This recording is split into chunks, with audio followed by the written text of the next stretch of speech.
Hello everyone. Welcome back and I hope you're having an amazing day. Exciting news. A recent bill has just been approved, paving the way for annual payments of up to $2,000, with adjustments for inflation each year. For instance, in the following year, the amount could potentially increase to $2,100. In today's video, we'll delve into the details of this bill and also discuss a recent poll indicating that President Joe Biden holds a substantial lead over former President Donald Trump. However, we'll scrutinize the accuracy of this poll in our discussion. But before we delve into the main content, a quick favor. If you could give this video a like, it goes a long way in supporting the channel through the YouTube algorithm. Also, if you haven't already, consider subscribing to the channel. Now let's jump into the primary focus of today's video. The House recently passed a groundbreaking bill that proposes yearly payments of up to $22,000 to the neediest families, specifically in the form of child tax credit payments. As reported by CNN, the House voted on a $78 billion bipartisan tax package, temporarily expanding the child tax credit and reinstating several business tax benefits. The bill, which will now proceed to the Senate, received rare bipartisan support, with a vote of 357 to 7. Notably, 188 Democrats and 169 Republicans voted in favor, while 23 Democrats and 47 Republicans opposed the bill. The approval comes under the leadership of House Speaker Mike Johnson, who currently manages a slim majority. Stay tuned for more updates as the bill progresses through the legislative process. Certainly. So, it's evident that there's substantial bipartisan backing for the bill, suggesting a high likelihood of its approval in the Senate, given the widespread support from both Republicans and Democrats. The proposed enhancements to the child tax credit primarily aim to benefit lower-income families, allowing them to claim a larger portion of the credit. The agreement entails an increase in the maximum refundable credit for households with minimal or no income taxes owed. The adjustments also ensure that low-income families with multiple children receive the same credit per child as higher-income households. Another notable feature is the flexibility provided to families, allowing them to choose between using their current year or prior year earnings, particularly useful for those with volatile incomes. Starting in 2024, the credit will be adjusted for inflation, anticipated to raise the maximum credit to $2,100 per child in 2025, up from the existing $2,000. As per the Center on Budget and Policy Priorities, a left-leaning organization, this provision is set to remain effective for 3 tax years, spanning from 2023 through 2025.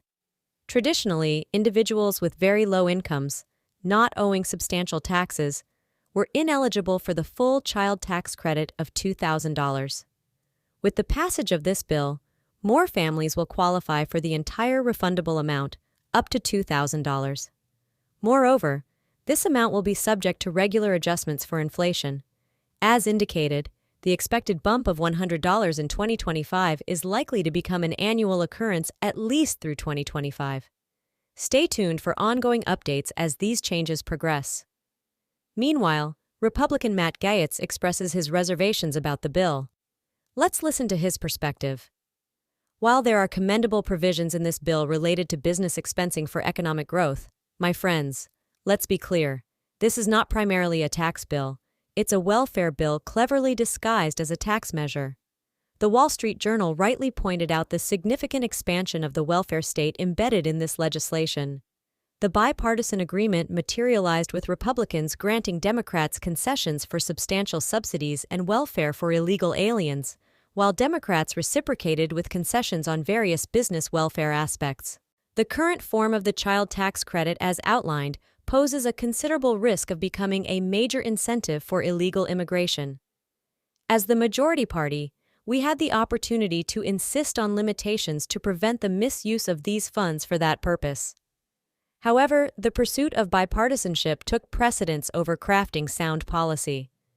As my colleague from Kentucky, Mr. Massey, aptly pointed out, if you're not contributing taxes and receive a refundable tax credit in the form of a check, it's not a tax cut. It's not even tax policy. It's simply welfare. Unfortunately, a portion of those beneficiaries is undocumented. But it's not only a welfare bill, it's also rife with corporate welfare. The inclusion of highly targeted R&D tax credits, heavily influenced by the lobbyists who finance political campaigns, is fundamentally flawed. We should be advocating for a simplified flat tax code. The R&D tax credits introduced here perpetuate economic distortions and echo some of the problematic Green New Deal tax credits, contrary to what you may claim to be against, Mr. Speaker. In essence, let's not kid ourselves. This isn't a tax bill, it's a welfare bill in disguise. While this may be appealing to some proponents, it raises serious concerns about the true nature and impact of the legislation. All right, let's transition to our next topic.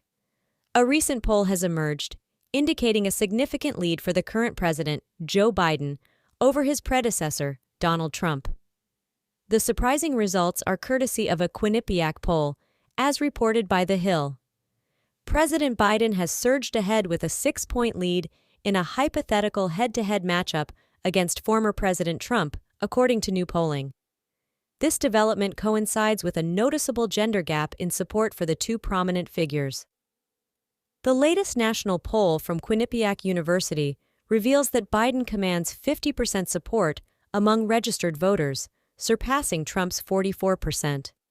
This represents a favorable shift for the incumbent, considering that in December, Quinnipiac characterized the Biden-Trump matchup as too close to call, with Biden at 47% and Trump at 46%. Notably, Biden also secures majority support among independents in the recent findings, boasting 52% compared to Trump's 40%. Moreover, the poll highlights a widening gender gap in the support for both the current and former presidents seeking a second term.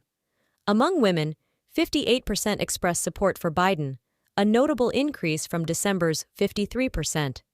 Conversely, 53% of men indicate their support for Trump, showing minimal change from the 51% reported in December. In a hypothetical matchup against Nikki Haley, Biden trails with 42%, while Haley secures 47%, holding a 5-point lead. Stay tuned for further insights and updates as the political landscape continues to evolve. So, as evident from the information presented, it appears that if Republicans were to elect Nikki Haley, she might perform better in a head-to-head matchup against Biden. Currently, Trump maintains a significant lead over Haley.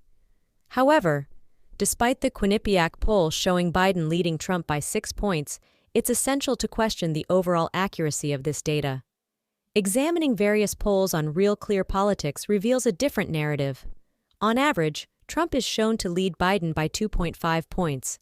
Contrary to the Quinnipiac outlier, multiple polls indicate Trump leading by the same or a smaller margin.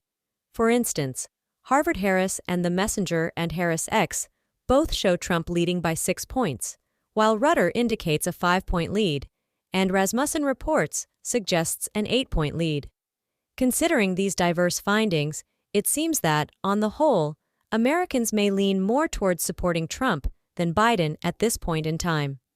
However, I'm curious to hear your thoughts. If the election were held today, would you be voting for Biden, Trump, or perhaps considering another candidate? Share your perspectives in the comments section below. That wraps up today's video, and I hope you found it enjoyable and informative. If you did, please consider giving the video a like, subscribe to the channel if you haven't already, and I look forward to seeing you in the next video.